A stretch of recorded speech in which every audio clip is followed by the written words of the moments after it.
LabRATS was originally conceived as the high school version of our Pages program, something a little more advanced, something that gave the students a little more to do on a deeper level. Tackle deeper topics, things that are maybe a little bit more heavy than we would focus on in Pages. And that was supposed to be piloted last March in 2020, and then the world shut down. At that moment, everything went virtual. We were really fortunate with our programming this year because we were still able to maintain our work in the virtual world. And we kind of tested that last year when COVID first hit with our 2 monologue festivals. And so we knew we had a system that could work, and it made it a lot easier for us to adapt and continue our work with the schools all year long. The teachers have been through such an incredibly unique and challenging year, and all of them were right alongside us throughout this process. We got to partner with the same amazing teachers and same amazing students as we would have been able to in the real world, and they worked extra hard to make sure we were able to make this happen. For children to be able to interact with the outside world, especially during this particular time in this pandemic, it is invaluable. So this program has really helped my students to be able to grow socially. It's also been able to them to grow academically. It's important for children to be able to make a connection between things that they really, really enjoy and the academic world that they're also a part of. So these programs allow students to be able to take that writing piece, which unfortunately becomes tested, and be able to take that and now put it into something that taps into that creative part of their side of their brain, which then doesn't make the testing part seem to be as daunting because they get to do something that they enjoy with it. We were lucky enough to be able to work with a bunch of really phenomenal artists locally. Ola High is a band that we work with professionally, and they collaborated with us in a song that you're going to see in a little bit. They were really wonderful to help our student artist, who had never written a song before, come up with a fully produced version of the lyrics that she wrote. We also were able to work with Vanessa Garcia, who's a Miami playwright, and she came in for the first 4 weeks of our process, helped the students generate ideas, refine their ideas, edit their pieces so they had that professional quality. What I hope audiences see tonight is a bunch of really beautiful, brave, bold young artists who have found their voice. I'm never surprised at the quality of the work from the kids because, I know, we all know how great these kids can be. But I think, just the span of the work. We've got an original song, we've got a poem, we've got 2 really wonderful scenes, 1 hilarious, fun, big scene. So I think just like how different all the work was based on the prompts, that was a lot of fun to piece it back together. We have incredible support this year that's kept us afloat. Our Inner Circle members have been integral in making sure we stay alive. Heckscher Foundation for Children is the main source of everything that makes this possible, and without them, we wouldn't be able to do what we're doing today. Seeing everybody come together on the porch of Theater Lab to start to rehearse and get on their feet and watch everybody who had been in the Zoom boxes see each other for real, and all of us make that art together for the first time since last March, that was incredibly special to me. We're never trying to create little theater artists. We're trying to help students discover their voices, discover that their thoughts and their opinions on the world they matter and they're worthy of being shared. And we're also hoping that we instill a love for the art form in them. And that is success for us. If none of these kids enter the theater business, that's totally okay. But we hope that they will become lifelong lovers of the arts. Dior You came from an exercise that we did early on in the months, back in early April, I believe. It related to a rapper that passed away last year, earlier in February, and one of his songs, named Dior, blew up and caused a whole new genre of music, and a lot of artists came into that. So you can say it was sort of a tribute to him. Highlights, being able to perform it, even though I had little slips here and there, it was worth it, because I'm gonna look back at this when I'm older, hopefully with no kids, and say, hey, I did it. That was me coming into the world. You look good, Well, saying you look good is an understatement. The way you look scrunched up over there almost urges me to give you a hug. It's adorable. You're adorable, yet expensive. You always had an expensive taste. Those who couldn't afford your needs were never sufficient in your eyes. But you want a partner with a brand, Someone who can tailor to a conversation about you and your elegance. Did I mention how good your initials look on you? Bold like a check, yet shimmers like crystals in the moonlight. I don't think you can ever be replaceable, babe. Your shape is one of many and will be remembered forever and throughout fashion history. Your puffy, bubble-like coats will always be a favorite of mine, along with your high-top shoes, almost if you was a distant relative of a Converse. You have left a mark on me and the world. The way heads will turn, oh my gosh. Your name will be sung in every love song and mentioned in every rap, whether you're a gift to me or just an accessory to another's boasting. Chanel, Prada, Fendi may get the same attention as you and be worn in the same way by many who boast, but they will never be the reason for being a segue from UK drill to New York drill. For a designer brand from France, you have taken a hold on me that I find comforting. My Dior, may you continue bringing people in all your stores. My name is R.C. Michaela Malabanga. I wrote in Little Pig. I have a tendency to get very angry. When I heard about the rise of hate crimes all the way back in July because of the rise of COVID, I knew that I wanted to write something and do something about it. Writing from two different perspectives and writing about something you really feel strongly about and then writing from the other perspective, that upset me to no degree, and that's actually what led to this. I realized that everything I write, I wanted to mean something. And I've always learned about how artists can affect history and how they can comment on politics. But I never realized that I could be one of those writers, so I want to keep going with that. Outside a courtroom, Ellie enters, trying to get away from something. We hear photographers and news reporters calling for her. Miss Harvey, do you have anything to say after the recent attack of your grandmother? Is it true that the attacker is facing the possibility of being charged as an adult? He's so young. You must have something to say about that. Do you have anything to say about the rise of hate crimes in 2020? A door slams. Ellie lets out a breath and takes a seat on the bench. She removes her mask and buries her face in her hands. A beat. James is already there. He stands beside Ellie. Is the seat taken? Oh, no. It's all yours. The interviewers outside can get kind of overwhelming. Yes, I've found that. James, it's a pleasure. Ellie, it's nice to meet you. Who are you? To the woman. I saw you in the courtroom yesterday. She's my grandma. Oh. My condolences. James's phone goes off. He takes it out to quickly check it. Nice phone. Thank you. I just bought it.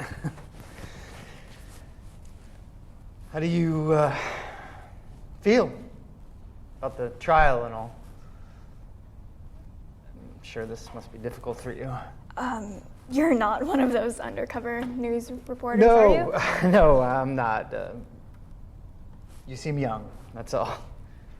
Too young to be one of the few people standing up in front of all the interviewers and reporters. I'm 18. 18?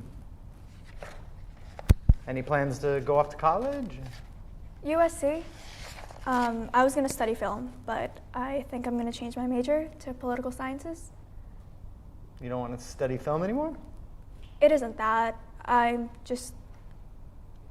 not sure I have much of a choice. It seems like I'm good at it. I managed to get the word out about everything. I wasn't supposed to, but I couldn't live with the idea that it'd just be brushed off like all the others. I'm sorry, I really don't mean to be rude, but who are you? Are you on the jury? I'm not on the jury. He's my brother, the one that attacked her. She's silent for a long moment, then goes to get up. She tries to leave, but we hear the reporters again. She turns back around. Please don't speak to me. They're trying to charge him as an adult. That really isn't my place. Did they tell you how old he is? He's 14. He's a kid, and they're trying to charge him for attempted murder. He pushed her. He could have killed her. But he didn't, and he's a kid. He barely knows algebra. He's just got into high school. He's a little misled, but he Misled? You call attacking an old woman while she's out trying to get her groceries misled? My family, my aunts and uncles invested thousands of dollars to make sure she could live in a safe neighborhood.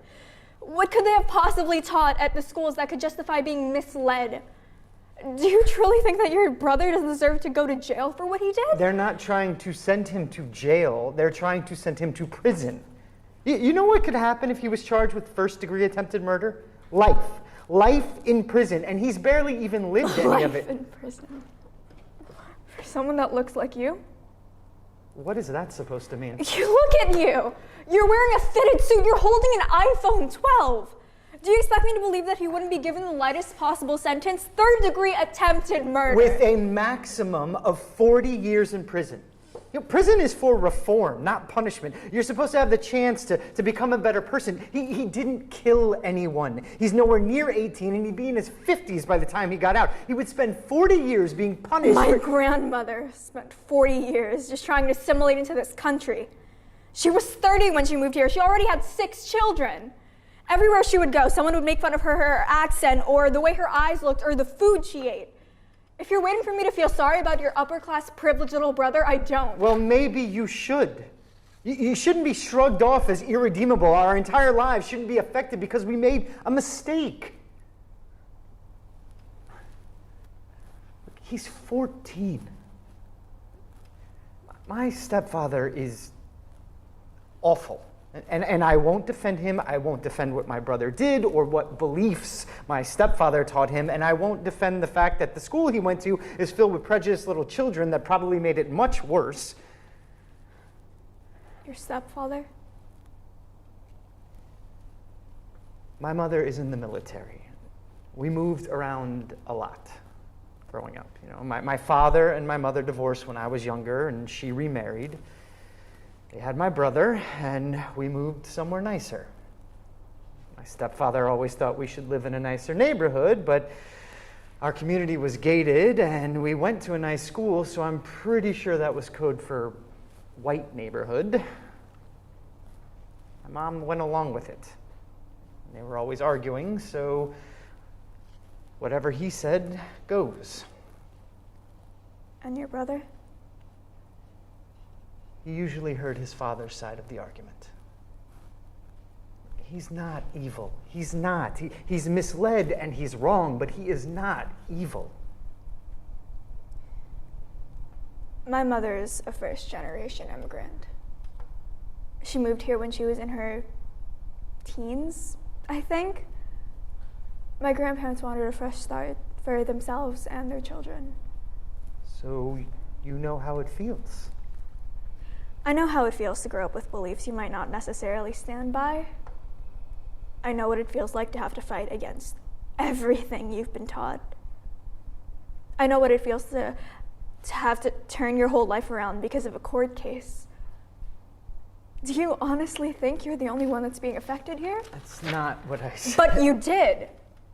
I can go on and on about how my life's been affected, about how I'm scared to move to California because an old man was stabbed in the face in San Francisco. I can talk about how I'm 18 years old and I've been forced to become a political activist instead of a film major. You're making that But choice. I'm not! And you're so privileged that you can't even see that I don't have a choice. It's been taken from me by your brother. You can go on and on about your little brother and his sad backstory and his daddy issues and the fact that he has a bunch of problems because he's attending private school. I can go on and on about my life, and at the end of the day, that's not why we're here. We're here because someone attacked my grandmother. We're here because she was shoved to the ground and she could have died. Yes, he's a kid. Yes, he's 14, but do you honestly think he doesn't deserve to be punished for what he's done? Have you taken a second to imagine what this must be like? There's a reason there's national attention. There's a reason those reporters are hounding us. If the roles were reversed, do you think there would be any remorse? If it was me on that stand, do you think anyone would care about how long I spent behind bars?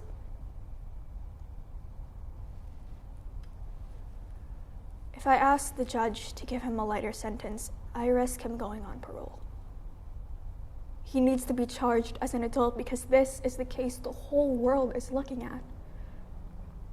This means something to people.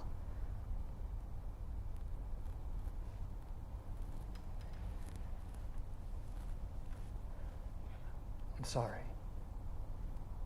I know. And that's not enough. We hear cameras clicking and the yelling of news reporters. End of scene. Hidden Faces is based off of my journey through anxiety and depression and suicidal thoughts. Some people don't like telling about other people about their depression, especially their friends. I got into the program, it was with a whole bunch of strangers that I only knew one person off of one meeting. And so I got more comfortable talking to strangers. Being part of the program has brought more writing avenues for me. I'm starting to write different versions of writing, like short stories, instead of only doing poetry. And I've gotten more comfortable with a lot more people and been more upbeat and happy all the time. Dealing with problems from the past is like getting bitten by a snake in hidden grass. Maybe worse than stepping on the broken glass of hate. Because the past brings up all the guilt and the mistake. All of the faces looking at me in disgrace, making me question my actions to date. Is it turning into a madman my ultimate fate? Trapped in a room that is cutting me deep, all I see are faces staring back at me. It's becoming hard to breathe, wondering if I can escape this dream. But it seems like it is an impossible feat. Punching my way out, blood dripping down my arm, the walls closing in when I'm down, not a shred of hope was to be found. The cold faces kept me stuck in place because all I did was take the blame. My dream comes to an end with a flick of a spark, like lighting a lighter in the dark or looking at the sun at the crack of dawn. The faces have played their part. I still felt the pain on my arms, the adrenaline racing through my heart. The cold faces left more than just a mark. Paralyzed by the consequences of my every move, looking for the signs on what to do, thinking of the time when I thought I was cool. Dealing with popularity can be so cruel. The paranoia growing its fruit, the fruit infecting me with its evil juice. Like Snow White, a coma was induced, except my evil queen was hidden from me.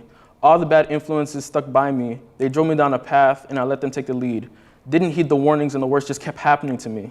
These faces were masks to hide their true intentions. It felt like the deception came from a different dimension. Not to mention, I had no protection because I thought that they were the exception. This taught me that being naive was not just an expression, creating different mood swings that came with all the attention. Reaching a fork on the road of life. Surrounded by wicked deeds, I couldn't see the forest for the trees. Still wondering who I want to be. The sound of whispers around me. Although it's nothing new, I lived a life that few would ever choose. Rumors like wildfire in the field of dry grass without a bucket of water. The flames drew a circle around me, stronger and stronger. I've been through hell and I hate it. I've been through too much pain, I'll admit it. I never shared my feelings before, but my pen and paper listened. I rose from the ashes with scars in different places when I was really looking for a lifeboat to save me. Sometimes I wonder if I'll ever be free. And my past seems like it was just a dream. Because depression only gives you what you want to see and helps you hide what you really need. So most people can't ever hear your pleads. My poetry was the one that told me not to change. My words showed me that there was more to me than just a name. That life was not just a game. Now depression is not viewed the same. But not everyone is here to blame. My enemies have now been slain. My thoughts have now been tamed. Because this is my genesis and what I overcame. My name is Rebecca Kraft, and my piece is called Behind Green Eyes. My family likes to get on really deep conversations at dinner at times, and so we go all over the place with things, and I kind of drew inspiration from one really crazy night at dinner.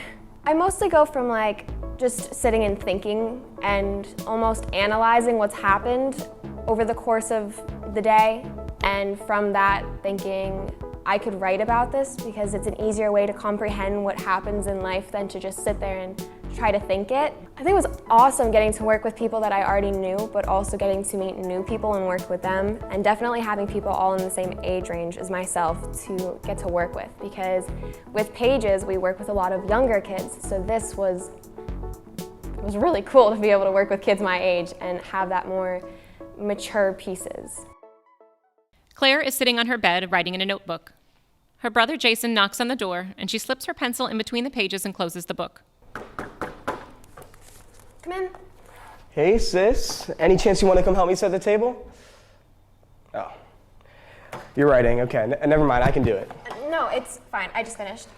Why are we setting the table? Brandon's coming over for dinner. Why does he have to come here?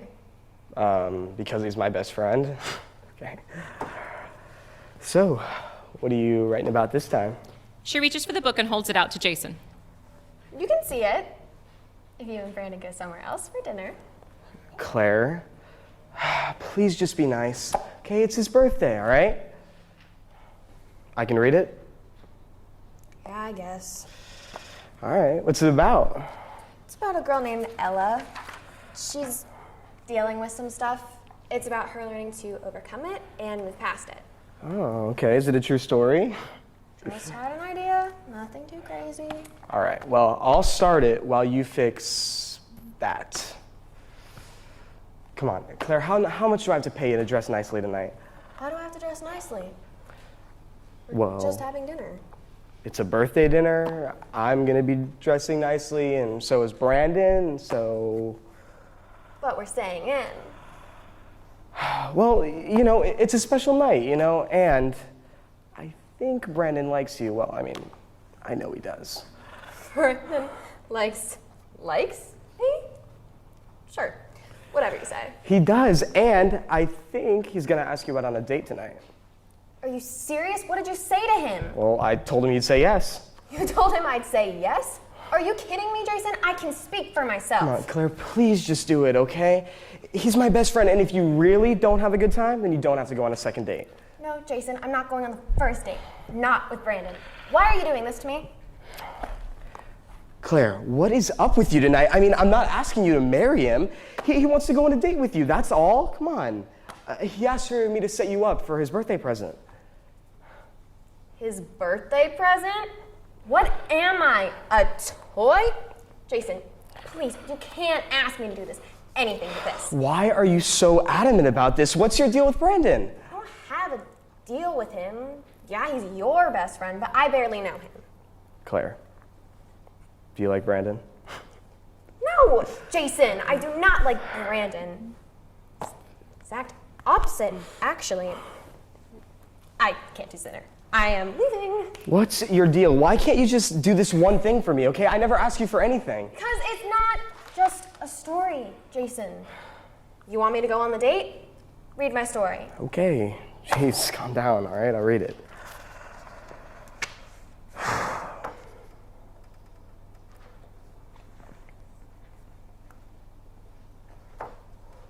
Claire, what the hell? Why are you writing about a story about, like, sexual assault? That's so messed up. Claire.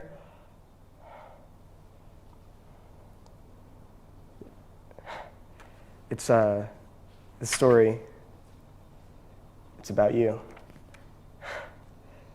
Yeah. But it's not just about you, is it? It's about someone else, too. Someone we know, right? Okay. Who is it? Come on. Tell me, all right? I'll get him fired. I'll fight them. I'll kill him. I'll do anything. Come on. Claire, you got to talk to me. I think you know who else this is about. I don't understand. What are you trying to say, Claire?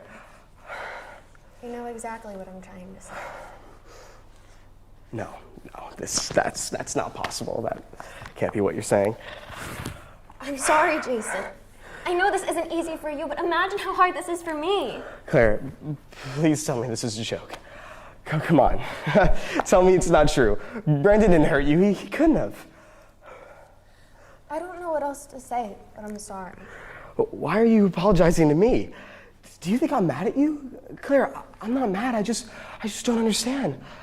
I don't understand why you would accuse Brandon of something like that. I mean, you've known him since you were 5. That's almost 13 years. You can't know someone for that long and then just accuse him of sexual assault. What's wrong with you? You think this is a joke? Why can't you believe me? I'm your sister, and I'm telling you the truth, and you can't even hear what I'm trying to say. Is this really so far out of the realm of possibility? Do you care more about Brandon than you do about me? I'm done. I'm leaving. I can't just stand here while you treat me like a petty little child who just wants attention. Tell Brandon to read it. See how he reacts to it. I guarantee you he won't keep that smug smile when you tell him that you know the truth. Okay, Claire, wait. All right? Please, can we please just talk about this, okay? I swear I'll listen, and I won't say anything until you're done. Claire, I'm trying, okay? I'm trying to be the brother that you need right now, so please, Claire, just talk to me. Just try to let me understand.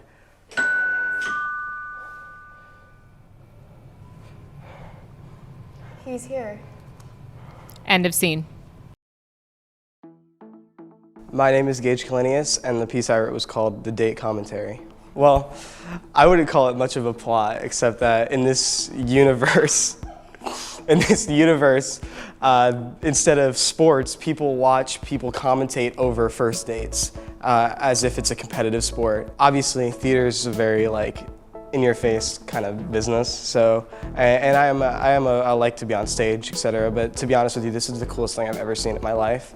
I'm not even kidding. So, it was very exciting and to walk in here. And actually, I wouldn't even call it much of a challenge because I rehearse a lot and don't have a lot of time. And because of the fact that it was on Zoom, was probably the only reason that I was able to do this at all.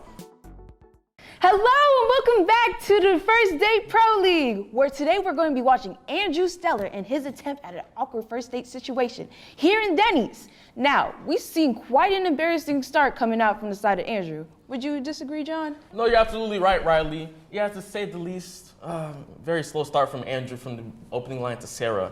You know what they say about using the interpretive dance on the first date? Don't. Well, clearly, John, he doesn't know that because he started out the night with a complete interpretive dance of the Bohemian Rhapsody by Queen. Yeah, you're right, Riley. He's 1 for 4 on the season when he uses the interpretive dance. 0 for 3 if you don't count his cousin. You're the only one who does. Either way, you gotta admire the grit on this guy. You're absolutely right. I mean, it takes a lot to sing Queen in public at all, let alone on a first date. Well, viewers, it's a 72-degree night down in Miami. 71 with the gentle breeze blowing through the broken Denny's window. Well, we are back live. We see Andrew Stellar returning from the bathroom. And it appears he has brought a little piece of the bathroom with him. What an absolute blunder coming from Andrew, not being able to see the large piece of toilet paper stuck to his shoe. The question is, will Sarah notice? She hasn't yet, as Andrew is coming to the table, getting closer every second. Oh, ladies and gentlemen, it happened. Sarah will notice the toilet paper. Don't worry, Riley. This isn't his first run-in with the toilet paper on the shoe incident. I'm sure you get out of this just fine. We're actually going in with a live mic-up moment for the first date. Let's listen in.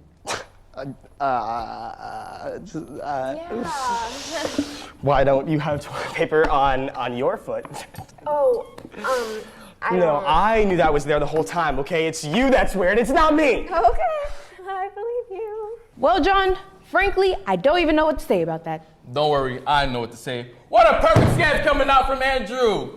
Nobody gets himself out of the situation quite like him. Typical. What did I do this time? You always do this. Can we not do this right now? Fine. Well, it seems the storms have calmed for the moment as the waiter has arrived with the food. Let's listen in. I got 1 plate of steak for you, sir, and 1 plate of pancakes for you, madam. Oh, I don't think this is what I ordered. I was supposed to get the chicken salad. Oh no, but I actually thought you'd like the pancakes more. What?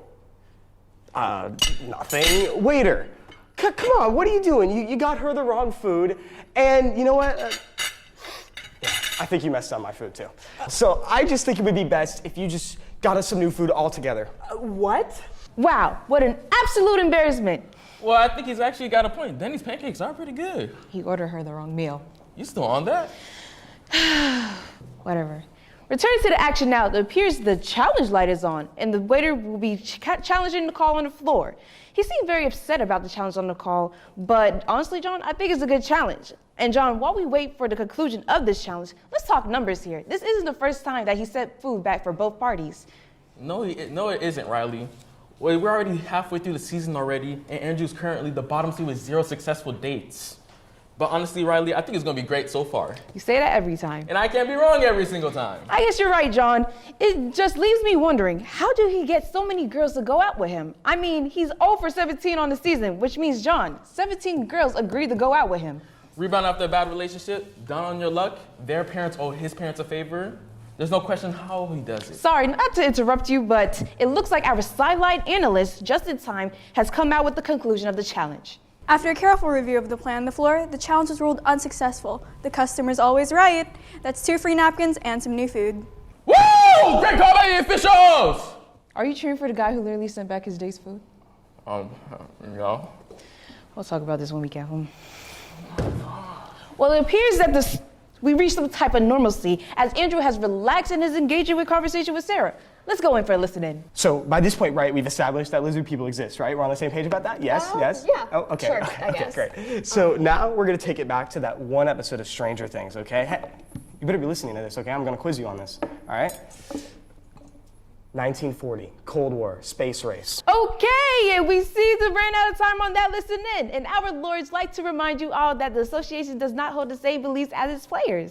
Is it just me, Riley, or did I feel a little bit of sparks there? It's definitely just you. Now returning to the action, it appears we have brought the new food out. Already off to a better start, with Andrew not immediately sending the food back. Now we got Andrew who ordered a steak and Sarah who got a chicken salad. This is a very unusual meal coming from Andrew. We see it almost in 55% of his dates. It's almost like his most ordered item on any menu, but what is this? It looks like Andrew is picking up a piece of Sarah's chicken. Oh my God, John, he's trying to feed her. He's going up with it. Here comes the airplane, rocking back and forth, and rejected. A bold play from Andrew, but a beautiful defensive stop coming from Sarah. Come on, refs, are you blind? That was obviously a foul. It appears Andrew has now taken out a black cat out of his pocket. Oh yeah, this works every time. Oh my goodness, I have seen nothing like this. He's pulling a bunny out of his hat, and he leaves it for a kiss. Rejected again. Oh, Sarah, 2 beauties. What an absolute huge defensive stop from Sarah. What an absolute blunder coming from Andrew. Not going to be able to pick up a single kiss on the cheek. Wow, that's now 2 missed foul calls in a row. Refs, are you wearing the wrong color jerseys? I mean, how hard is it to call that? In my opinion, I think the bunny trick was gonna work. It always works. It literally never worked. He has 0 successful dates. That's your opinion. It's literal fact. Agree to disagree. You're an idiot. Well, viewers, this has been another incredible night of the Dating Pro League. And now if you're an Andrew Seller fan who's now moving 0 for 18 for the season, now we are going to kick it off now to our sideline analyst just in time for a post-date interview. Let's go in for a listen in. Thank you, Riley. Joining me here at the scene of the crime is Andrew Seller for a post-date interview. Andrew, we've got a lot of fans out here tonight for you. Really? No, but if we did, they'd have a couple of questions. First off, with tonight's loss, you're moving 0 for 18 on the season. Care to comment on that? Well, Justin, it's been a rough start to this season and every other season as well, but you know, you just gotta keep your head up and keep pushing forward. I hear ya. And how do you keep your head up after 18 consecutive losses on this season alone? Well, Justin, you know what they say. What do they say? No, I don't know. Okay then. Andrew, some people have been questioning your methods a bit. Care to comment on that? I'm not familiar. Well, you started your date off with a dance number, sent her food back, started talking about conspiracy theories, tried to spoon feed her, pulled bunnies out of a hat, and then tried to kiss her. Well, Justin, you know, my parents always used to tell me the story of their first date. I don't know, I always wanted to recreate it, so. I see. And are your parents still together? No. I wonder why. Let's see, 2 more questions before we kick it back. How do you get so many people to go out with you in the first place?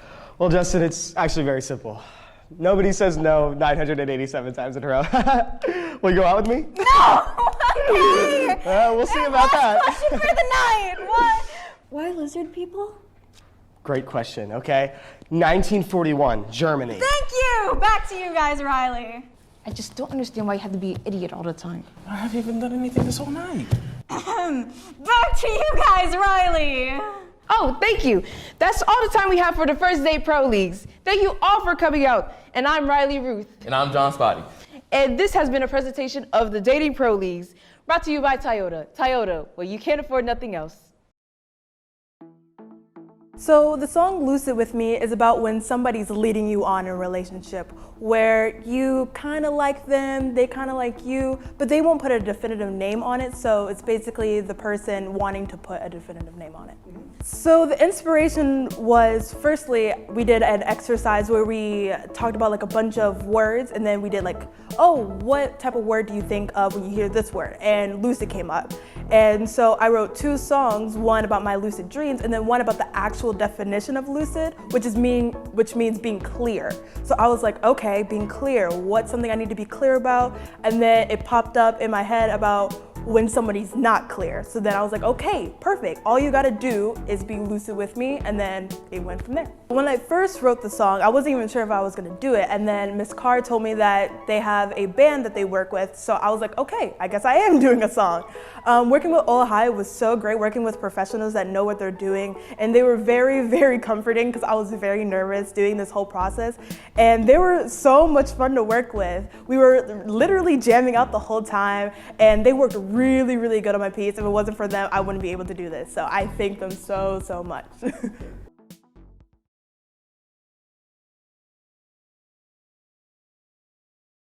I don't wanna be friends anymore. There's things I want to explore about us, yeah. All you gotta do is be lucid with me. I can get mixed signals. Do you want me? Yes or no? You don't know? Ugh.